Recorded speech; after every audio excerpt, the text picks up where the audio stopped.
Check this out, people. This is Boris Johnson addressing most of the other international leaders at the G7. Listen to this.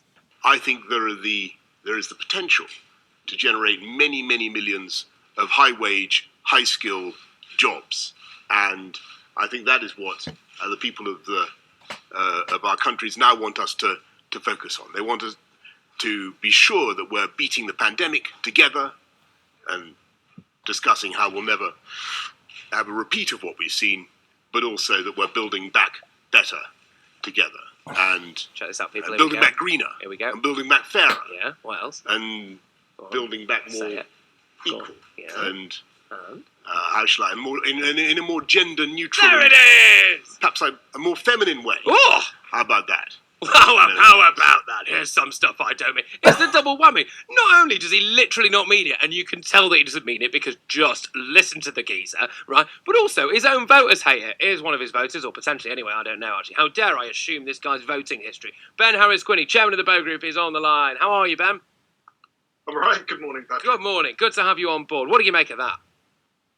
Well, actually, I've been saying this about Boris Johnson for a very long time. You can go back through his political career, and when he was mayor of London, for example, and he was in favour of borderless migration and immigration amnesties and all that sort of thing.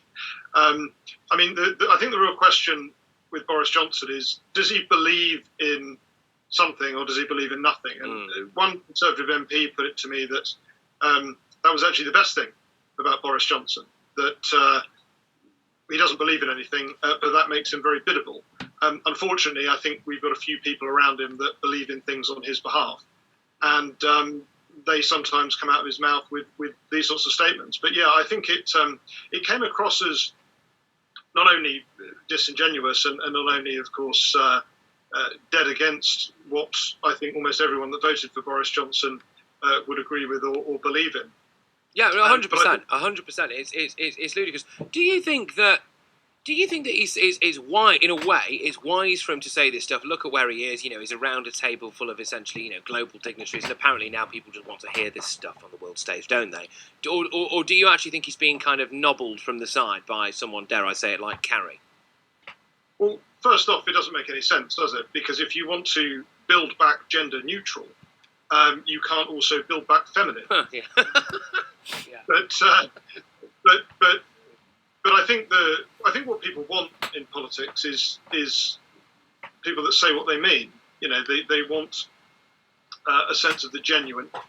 And I think where Boris Johnson has done well in the past is actually maybe making a few statements that are controversial.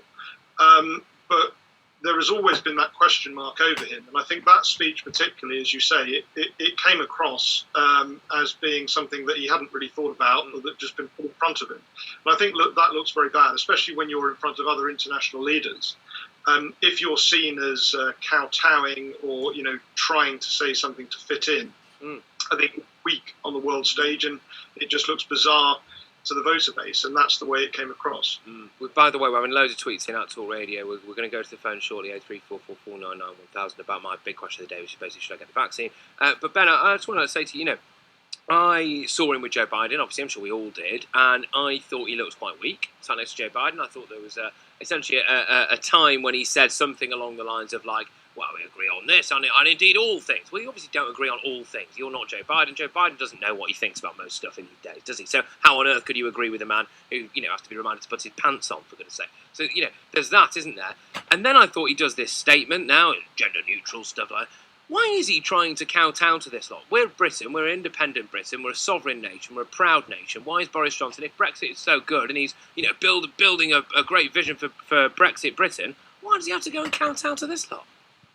Well, it's interesting, isn't it? We had an important series of elections and by-elections a month or so ago, and the narrative was put out there by senior members of Boris Johnson's own party that Labour were doing so poorly because they've embraced the woke agenda that the majority of the British public don't go along with.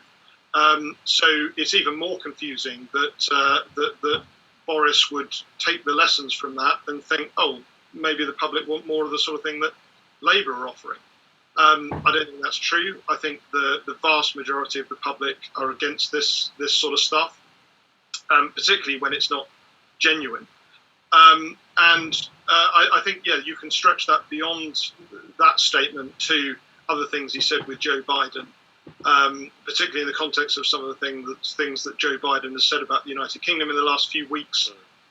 He's tried to apply pressure, with regard to Northern Ireland, with regard to the EU deal, and dare I say it, I think we had a stronger ally and someone that was more committed to Brexit and a UK-US trade deal without so many conditions in the former President Donald Trump. And this sort of thing that we perhaps saw before with Tony Blair of being a poodle to the United States, I don't actually think even enhances our relationship with the US, because the Americans don't respect it. Americans, look, I've always said this about the Americans. They look a lot like us. They speak the same language as us. They're a very, very different breed of people, and I love them. And what I like about America is that I feel like if someone on that street in America's got a Porsche, they want you to have a Porsche. They want everyone to have a Porsche. Whereas in Britain, I think it's a little bit too much of I'd quite like the only Porsche. We're a bit like that, The Americans kind of, they've got a bit of, and I like that. I feel like you can go and have a crack in America, and I rate that. But they certainly don't appreciate weakness, Ben. They don't like weakness. They don't like people who are simpering. They don't like people who are just kowtowing. That's very un-American, and I would argue as well very un-British. Ben, thank you very much. Great to have you on board. Let's do it again sometime soon. Ben Harris-Quinney, Chairman of the Bogan.